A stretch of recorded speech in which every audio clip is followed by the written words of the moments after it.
राजस्थान की विधानसभा में विधान परिषद की इमारत बनकर तैयार है। इंतजार है तो बस इसके गठन का।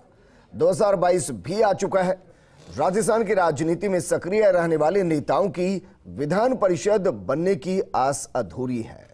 गहलोत सरकार इस बारे में प्रस्ताव बनाकर केंद्र सरकार को भेज चुकी है, लेकिन तकरीबन 10 सालों से केंद्र के पास प्रस्ताव अटका पड़ा है। राज्य की विधानसभा में सर्वसम्मत प्रस्ताव आ चुका है। ये रिपोर्ट देखिए। 8 जुलाई 2021 को गहलोत कैबिनेट ने रात 10 बजे राजस्थान विधान परिषद के गठन पर मोहर लगा दी थी और इस प्रस्ताव को भेज दिया था केंद्र सरकार के पास। अब गेंद केंद्र के पाले में है। संवैधानिक प्रावधानों के अनुसार मंजूरी दिल्ली से ही मिलनी है।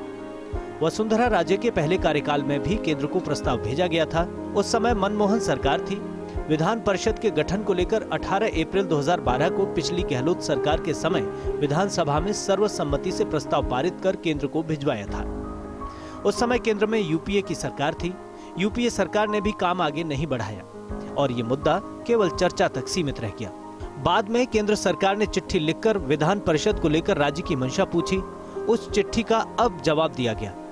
केंद्रीय विधि एवं न्याय मंत्रालय ने 18 अप्रैल 2012 को राजस्थान विधानसभा में पारित हुए विधान परिषद के गठन के प्रस्ताव पर संसद की स्टैंडिंग कमेटी के सुझावों को लेकर राज्य सरकार की राय मांगी थी। विधान परिषद के निर्माण के लिए बिल को संसद के समक्ष पेश करना जरूरी होता है। साथ ही इसके लिए राष्ट्रपति की सहमति की भी आवश्यकता होती है। फिलहाल देश के 6 राज्यों में विधान परिषद का प्रावधान है, जिनमें आंध्र प्रदेश, उत्तर प्रदेश, तेलंगाना, कर्नाटका, महाराष्ट्र और बिहार शामिल हैं। इनमें से 3 राज्यों उत्तर प्रदेश, बिहार और महाराष्ट्र के मुख्यमंत्री विधान परिषद के सदस्य हैं। राजस्थान के अलावा पश्चिम बंगाल समेत कई राज्य कई साल से केंद्र सरकार से विधान परिषद के गठन की मांग कर रहे हैं। संविधान के अनुच्छेद 169, 171(1) और 171(2) में विधान परिषद के गठन का प्रावधान है। प्रस्ताव विधानसभा में उपस्थित सदस्यों के 2/3 बहुमत से पारित करना होता है। विधानसभा में पारित होने के बाद संसद के पास प्रस्ताव भेजा जाता है। अनुच्छेद 171(2) के अनुसार लोकसभा और राज्यसभा साधारण बहुमत से प्रस्ताव पारित करती हैं। राष्ट्रपति के हस्ताक्षर होते ही विधान परिषद के गठन की अनुमति मिल जाती है। विधान परिषद के सदस्यों का कार्यकाल 6 वर्ष का होता है। प्रत्येक साल में 1/3 सदस्यों की सदस्यता समाप्त हो जाती है। राष्ट्रपति के चुनाव में मत का अधिकार नहीं होता। परिषद के लगभग 1/3 सदस्यों का विधानसभा के सदस्यों की ओर से चयन होता है। 1/3 निर्वाचिका द्वारा, जिसमें नगर पालिकाओं के सदस्य, जिला बोर्डों और राज्य में अन्य प्राधिकरणों के सदस्यों द्वारा शैक्षणिक क्षेत्र से जुड़े सदस्यों सहित राज्यपाल द्वारा साहित्य, विज्ञान, कला, सहयोग, आंदोलन और सामाजिक सेवा में उत्कृष्ट कार्य करने वाले व्यक्तियों में से नियुक्ति होती है। राजस्थान में 200 एमएलए के साथ 76 एमएलसी होंगी। एमएलसी बनने के लिए जो योग्यताएं जरूरी हैं, उनमें भारत का नागरिक होना चाहिए, न्यूनतम 30 वर्ष की आयु होनी चाहिए, मानसिक रूप से असमर्थ, दिवालिया नहीं होना चाहिए, उस क्षेत्र की मतदाता सूची में उसका नाम होना आवश्यक है, समान समय में वो संसद का सदस्य नहीं होना चाहिए। विधान परिषद की मंजूरी मिले तो सालाना 355 करोड़ रुपए भार पड़ेगा।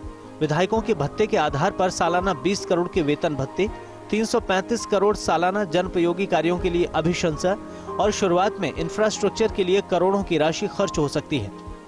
पहले 2 बार विधान परिषद का प्रस्ताव केंद्र में भेजा हुआ है और पहले ही 10-11 राज्यों के विधान परिषद के गठन के प्रस्ताव केंद्र सरकार में लंबित चल रहे हैं। कुछ समय पहले पश्चिम बंगाल ने ये प्रस्ताव भेजा था। क्षेत्रफल के आधार पर राजस्थान देश का सबसे बड़ा राज्य है। राजस्थान के कुछ जिले तो देश के कुछ छोटे राज्यों के बराबर हैं। जाति और क्षेत्रीय अनुपात को बैलेंस करने के लिए सियासी कारणों के मद्देनजर विधान परिषद की आवश्यकता है।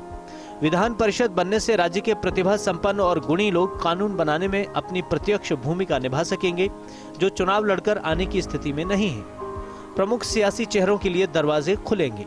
राजस्थान के सियासी तापमान के मद्देनजर विधान परिषद का अपना महत्व है और यही सोचकर विधानसभा के नए भवन में विधान परिषद की इमारत बनाई गई थी। सालों से विधान परिषद की इमारत सदस्यों की बाट जोह रही है। फिलहाल मामला ठंडे बस्ते में है। फर्स्ट इंडिया न्यूज के लिए योगेश शर्मा की रिपोर्ट।